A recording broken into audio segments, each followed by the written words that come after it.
Kubor nakaslem jong unongsan Hima. Nakaliang jong Meghalaya SSA Skul Association Central Body kani kalong kajing pentip syabaro Nonghikai SSA hapo kajana Meghalaya akabayadai bat ka peaceful protest ka mass rally bat ka mass gathering ka panlong Lashai kasni kata ka kandai tarik jong 9 November ar pawai pentip syapi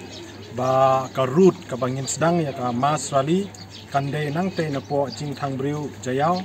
bat ngin yai lang ba ka Saint Joseph nang tangin poi sa Robot Hospital nang tangin yai lang ba ka Mau Khar Main Road in poi sa Motran bat ngin penkut hapo madan student bat ngin pentip ru kandon ka meeting hang te hapo madan student bat kapor ka bangin sedang ya kami ka peaceful protest kadai nadu kapor kharbe beje men step hadu kapor lai beje janmit bat nakaliang jongi ngi nakentu ya Nonghikai SSA bakin yawan yashimenta sakani ka peaceful protest bat kumjuru kin boat ya ki